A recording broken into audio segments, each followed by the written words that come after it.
నమస్తే. నిన్న మాజీ మంత్రి కేటీఆర్ సిట్ విచారణను ఎదుర్కోవడం జరిగింది.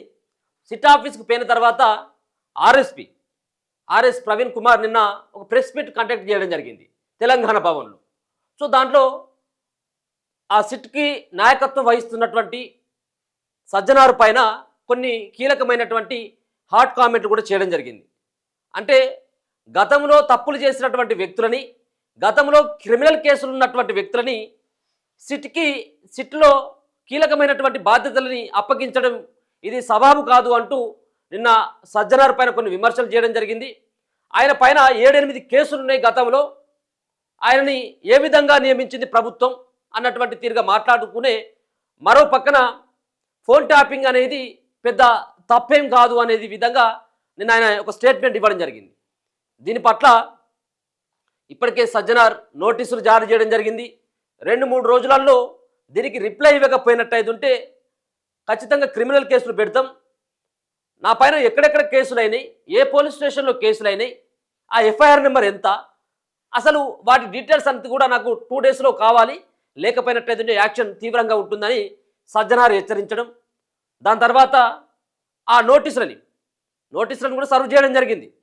మీరు ఖచ్చితంగా 2-3 రోజులలో మీరు సమాధానాలు చెప్పాలి అంటూ సజ్జనార్ నోటీసులు కూడా పంపడం జరిగింది. మాజీ ఐపీఎస్ అయినటువంటి ఇప్పుడున్నటువంటి బీఆర్ఎస్ పార్టీలో ఉన్నటువంటి ఆర్ఎస్ ప్రవీణ్ కుమార్కి. దాని తర్వాత ఈయన రియాక్ట్ కావడం జరిగింది. కాసేపటి క్రితమే ఆయన ఒక ట్వీట్ చేయడం జరిగింది. నేను అన్న దాంట్లో తప్పే ఉంది, నా మాటలకు నేను కట్టుబడి ఉన్నాను, ఒకవేళ కనుక మీకు నచ్చినట్టయితే ఉంటే నేను ఇచ్చినటువంటి రిప్లైలో మీకు కనుక సంతృప్తి పడకపోయినట్టయితే మీ ఇష్టం వచ్చింది చేసుకోపోండి అని ఆయన నేరుగా ఇచ్చినటువంటి నోటీసులను కొట్టిపారేస్తూ ఉన్నాడు. ఆయన ట్విట్టర్లో రాసుకొచ్చిండు ఏమని అనేది ఒకసారి చూద్దాం. ఇది ఆర్ఎస్ ప్రవీణ్ కుమార్ యొక్క అఫీషియల్ ట్విట్టర్. ఇది ట్విట్టర్. దీంట్లో నేను వ్యక్తిగత దూషణలు చేయను, చిల్లర భాషను వాడను, వాస్తవాలు దాచను, దౌర్జన్యాలకు వ్యతిరేకంగా పోరాటం ఆపను. గతంలో మనం చూసుకోవడం జరిగింది. నా ఫోన్ను ట్యాప్ చేసిండ్లు కేసీఆర్ అని చెప్పేసి ఈయనే చెప్పిండు. ఈయనే పోయి కంప్లైంట్ చేయడం జరిగింది, విచారణ కూడా ఎదుర్కోవడం జరిగింది ఈయనే. మరి ఇప్పుడేమో ఆ ఫోన్ ట్యాపింగ్ తప్ప అని చెప్పేసి ఆ రోజు చెప్పినటువంటి వ్యక్తి ఇలా ఫోన్ ట్యాపింగ్ అనేది తప్పే కాదని చెప్పేసి అంటా ఉన్నాడు. ఫోన్ ట్యాపింగ్ వ్యవహారంలో బీఆర్ఎస్ పార్టీ సీనియర్ నాయకులు, దాంట్లో కేటీఆర్ కానీ హరీష్ రావు కానీ వాళ్ళని కోట్ చేస్తూ రాయడం జరిగింది. ఫోన్ ట్యాపింగ్ వ్యవహారంలో మా సీనియర్ నాయకులు హరీష్ రావు అండ్ కేటీఆర్ గారులకు ఈ వ్యవహారంలో సంబంధం లేకున్నా నోటీసులు ఇచ్చి CP Hyderabad city Sajjanar VC గారి నేతృత్వంలో ఏర్పాటైన 2వ సిట్ గంటల తరబడి దర్యాప్తు పేరుట వేధిస్తున్న ప్రహసనాన్ని తెలంగాణ భవన్లో పత్రికా సమావేశంలో ఖండించిన 12 గంటల లోపే రాత్రి 12 గంటలకు మా ఇంటికి వచ్చి సిట్ పోలీసులు నాకు నోటీసులు ఇచ్చారు. 2 రోజుల్లో ఆధారాలతో సహా రిప్లై ఇవ్వకపోతే సివిల్ క్రిమినల్ చర్యలకు సిద్ధం కావాలని వార్నింగ్ కూడా ఇచ్చారు. ప్రజా సమస్యలపై దౌర్జన్యాలపై గొంతెత్తడం నా హక్కు, నేను వార్నింగ్లకు భయపడను, నా దగ్గర ఉన్న సమాచారంతో జవాబిస్తాను, తర్వాత మీ ఇష్టం వచ్చినట్లు చేసుకోండి. నేను నిన్న మీడియా సమావేశంలో చెప్పిన కీలక విషయాలు స్పష్టత కోసం కింద మళ్ళీ కూడా నేను రిపీట్ చేస్తున్నా అని చెప్పేసి దాంట్లో నేను ఏం మాట్లాడిన అనేది మళ్ళీ రాసుకొచ్చేటువంటి ప్రయత్నం చేసిండు. నిన్న మాట్లాడింది దేశ రక్షణ కోసం, అంతర్గత భద్రత కోసం, వ్యవస్థీకృత నేరాల నివారణ కోసం టెలిఫోన్ ట్యాపింగ్ చేయడం నేరం కాదని చట్టమే చెప్పింది. సరే, చట్టం చెప్పింది ఏంది? దేశ రక్షణ కోసం, అంతర్గత భద్రత కోసం, వ్యవస్థీకృత నేరాల నివారణ కోసం వాడవచ్చు కాదనట్లేదు, తప్పేం కాదు. ఆర్ఎస్పీ గారు మీరు చెప్పినటువంటి దాంట్లో 100కు 100% నిజమే, మీకు హ్యాట్సాఫ్ చెప్పాలి. మరి మహేష్ కుమార్ గౌడ్ ఆయన ఏ దేశ భద్రతకు ముప్పు ఉన్నాడు? ఆయనే. రేవంత్ రెడ్డి ఆయన ఏ దేశ భద్రత ముప్పు? ఆయన టెర్రరిస్ట్ ఏమైనా? అంతేందుకు కవిత భర్త ఏ దేశానికి ఏమి ద్రోహం చేస్తూ ఉన్నది? దేశంలో ఏమైనా బాంబులు పెట్టేందుకు ప్రయత్నించిందా? కల్వకుంట్ల కవిత ఆ కుటుంబ సభ్యురాలే కదా. వాళ్ళ ఫోన్ ఎందుకు ట్యాప్ చేసిండ్రు? అంతేందుకు నీ ఫోన్ ఎందుకు ట్యాప్ చేసిండ్రు? ఫస్ట్ అది చెప్పు. సరే, వాళ్ళ ముచ్చట సరే అనుకుందాం, నీ దృష్టిలో వాళ్ళు టెర్రరిస్ట్ అనుకో, లేకపోతే ఇంకేదనుకో, ఏదన్నా అనుకో. మరి మీరేంటి, మీ ఫోన్ కూడా ట్యాప్ చేసిండ్రు కదా. మరి మీరేమైనా దేశ రక్షణ కోసం, అంతర్గత భద్రత కోసం మీరేమన్నా ముప్పుగా ఉన్నారా? చెప్పులు కదన్న. మరి వీటి కోసం వాడుకోవచ్చు, కానీ వ్యక్తిగతంగా భార్యాభర్తలు మాట్లాడుకున్నటువంటి ఫోన్లు ఎవరినటువంటి అధికారం ఎవరిచ్చింది వీళ్ళకి? ఆ చట్టం ఏమో ఎందుకో చెప్పవు. ఇలా వందలాది మంది సిట్ ముందట వాళ్ళు హాజరైతే ఉన్నారు. అక్కడ ఆయా పోలీస్ స్టేషన్లో కేసులు ఫైల్ చేపిస్తున్నారు. నా ఫోన్ ట్యాప్ అయిపోయింది, గతంలో నన్ను బెదిరించిళ్ళు, గన్ను పెట్టి బెదిరించిళ్ళు, ఎలక్ట్రల్ బాండ్లని రాయించుకున్నారు బలవంతంగా, ఆ పార్టీకి ఫండ్ ఇచ్చేందుకు వాళ్ళు ఫండ్ ఇవ్వాలని చెప్పేసి బెదిరించిళ్ళని చెప్పేసి చెప్తా ఉన్నారు. ఇది మరి ఏ చట్టంలో రాసిందో ప్రవీణ్ కుమార్ గారు చెప్పాలి. అనేక మంది అధికారులు రకరకాల స్థాయిల్లో దీన్ని పర్యవేక్షిస్తారు. ఇది ఒక ఆఫీసర్ వల్లే అయ్యే పని కాదు. ఇది నేను కూడా అదే అంటానా, ఇది ఒక ఆఫీసరు అక్కడ ఉన్నటువంటి ఏదైతే ప్రణీత్ రావో లేకపోతే రాధాకిషన్ రావో ప్రభాకర్ రావో చేసినటువంటి ఒక్కరితోటి వ్యవహారం కాదు ఇది. మేము కూడా అదే అంటాము. దీని వెనకాల ఉన్నటువంటి వ్యక్తులు ఎవరో బయటకు తీసేందుకే సిట్ ఏర్పడ్డది. ఈ విషయాన్నే దివంగత ప్రధాని డాక్టర్ మన్మోహన్ సింగ్ గారు చెప్పిందట. రేవంత్ రెడ్డి గారు ట్యాపింగ్ జరగడం మామూలే అని ఢిల్లీలో చెప్పినట్లు కూడా వార్తలున్నాయి. అలాంటప్పుడు సిట్ దర్యాప్తు ఎందుకు? నేను సిట్ చీఫ్ సజ్జనార్ గారి మీద ఆంధ్రప్రదేశ్లో నమోదైన కేసుల మీద మరో సిట్ వేయాలని డిమాండ్ చేసినట్లుగా నోటీసులో ఉంది. ఇది వాస్తవ విరుద్ధం. ఏది ఆయన మాట్లాడింది కదా నిన్న, ఆయన పైన కూడా పాత కేసులు ఉన్నాయి, వాటిని కూడా కేసులు ఉన్నటువంటి వ్యక్తికి సిట్ బాధ్యతలు ఎట్లా అప్పగించాలి అనేది ఆయన నిన్న మాట్లాడింది కదా. నేను అట్లా మాట్లాడలేదా అంటాడు. అంటే మరో సిట్ వేయాలి, ఎవరు ఆయన పైన ఉన్నటువంటి కేసులని మళ్ళీ తిరగతోడడానికి, మళ్ళీ తెర మీదకి తీసుకురావడానికి మళ్ళీ ఒక సిట్ వేయాలని చెప్పేసి నేను అన్నటువంటి మాట అది వాస్తవం కాదు అంటాడు.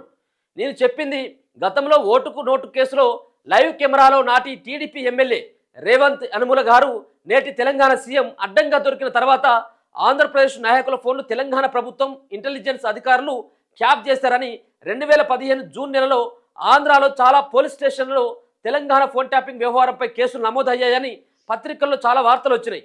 ఆ సమయంలో ఆంధ్రాలో కూడా ఒక సిట్ కూడా ఏర్పాటైంది. ఆ కాలంలో నేటి సిపి సజ్జనార్ గారు కూడా తెలంగాణ ఇంటెలిజెన్స్ విభాగంలో అధికారికంగా పనిచేశారు అన్న అవగాహన నాకున్నది. అందుకే ఆయన ఇప్పుడు ట్యాపింగ్ వ్యవహారంపై వేసిన రెండో తెలంగాణ సిట్కు చీఫ్గా ఉండటం నైతికంగా కరెక్ట్ కాదు అని నా అభిప్రాయం చెప్పిన.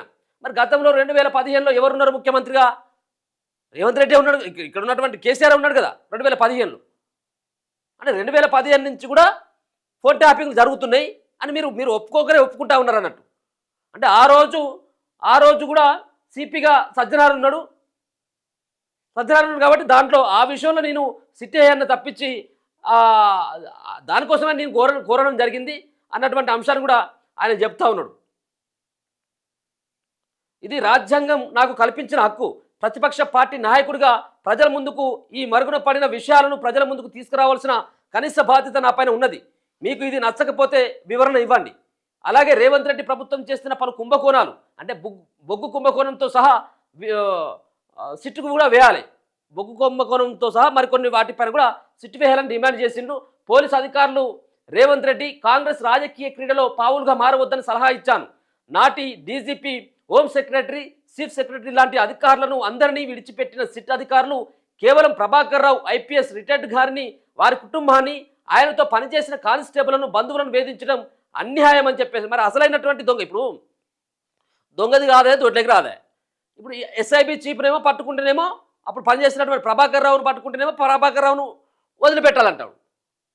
ఇప్పుడు నోటీసులు ఇస్తేనేమో ఇప్పుడు ప్రభుత్వానికి సంబంధం లేదు, ఆ రోజు పనిచేసినటువంటి ప్రభుత్వానికి సంబంధం లేదు. ఎస్ఐబిలో ఈ ఫోన్ ట్యాపింగ్తో కీలకమైనటువంటి వ్యక్తిగా ఉన్నటువంటి A1 నిందితుడిగా ఉన్నటువంటి ప్రభాకర్ రావు ఉన్నట్టు హింసిస్తూ ఉన్నారట. మరి హింసించకపోతే ఏం చేయాలి? ఇప్పుడు ఇది దొంగచాటుగా ఫోను వినడం తప్ప కాదా? ఇది మీరు ఒక పోలీస్ ఆఫీసర్గా చేసిళ్ళు, మీకన్నా అవగాహన ఉండాలి కదా. ఏ చట్టంలో ఉన్నది? దేంట్లో రాసి ఉన్నదా? మీరు దొంగచాటుగా ఫోన్లు భార్యాభర్తలు మాట్లాడుకుంటా ఉంటే, జడ్జిలు ఫోన్లు మాట్లాడుకుంటా ఉంటే, రియల్ ఎస్టేట్ వ్యాపారులు ఫోన్లో మాట్లాడుకుంటా ఉంటే, సినీ ఇండస్ట్రీలో ఉన్నటువంటి వాళ్ళు కూడా ఫోన్లో మాట్లాడుకుంటా ఉంటే వాళ్ళని బెదిరించుల్ని వాళ్ళ దగ్గర నుంచి పైసలు వసూలు చేయాలని చెప్పేసి అలా రాసి ఉన్నదా? మరి లేకపోతే ఈయనకి ఏం చేయాలి? ప్రభాకర్ రావు ఉన్నట ఇబ్బంది పెడతా ఉన్నారట, వేధిస్తూ ఉన్నారట. వేధించకపోతే అక్కడ పెద్ద ఒక డబుల్ కాట్ మంచం వేసి అక్కడ ఇంక అన్ని సకల మర్యాదలు చేసుకుంటూ ఉండాలి కావచ్చు. ఇప్పుడు వీళ్ళు కేవలం కొంతమంది పోలీసు అధికారుల కనుసన్నల్లోనే అత్యంత గోప్యంగా జరగాల్సిన ఈ ట్యాపింగ్ ప్రజల నోళ్ళలో తరచూ నానడం ప్రమాదకరమని హెచ్చరించారు. నేను సజ్జనార్ గారితో సహా ఏ అధికారి, ఏ రాజకీయ నాయకుడి వ్యక్తిత్వ హననాన్ని పాల్పడను. నాకు ఆ సంస్కృతి లేదు. నిజానికి కేటీఆర్, హరీష్ రావు మరెందరో బీఆర్ఎస్ నాయకులు గత 2 ఏళ్ల రేవంత్ రెడ్డి ప్రతీకార పాలనలో తీవ్రమైన వ్యక్తిత్వ హననానికి గురయ్యారు. ఆ విషయంలో నిందితులపై ఎన్నిసార్లు ఫిర్యాదు చేసినా పోలీసులు చర్యలు తీసుకోలేదు. ఎందుకని తెలంగాణ సిఓపిఎస్కి ఆయనే విజ్ఞప్తి చేస్తా ఉన్నాను. ఈ వ్యవహారంలో మీ ముమ్మాడికి బాధితులం. ప్రజల గొంతుగా నిలిచిన బీఆర్ఎస్ పార్టీపై ప్రభుత్వ అణచివేతకు వ్యతిరేకంగా మా పోరాటం ఆగదు. మీ నోటీసులకు మేము అదరం బెదరం. నేను రేవంత్ రెడ్డి ప్రభుత్వం చేస్తున్న ట్యాపింగ్పై చేసిన ఫిర్యాదుపై ఆయనకు పోలీసులు ఇంతవరకు నోటీసు ఇవ్వలేదు. నాకు కనీసం అక్నాలెడ్జ్మెంట్స్ కూడా ఇవ్వలేదు.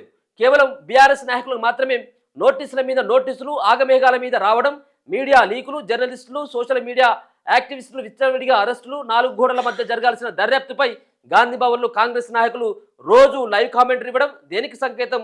ఇదంతా ప్రజలు కూడా గమనిస్తున్నారు. జై తెలంగాణ అని కింద రాసుకొచ్చేటువంటి ప్రయత్నం చేస్తుండే. మొత్తానికి ఆయనే నువ్వు ఏం చేసుకున్నావు చేసుకోపో, నేను ఇచ్చేది ఇచ్చినా నీ ఇష్టం వచ్చినట్టుగా చేసుకోపో, నువ్వు తృప్తి పడేలా నేను ఇచ్చేటువంటి రిప్లైకు తృప్తి పడబోయే నాకైతే సంబంధం లేదు.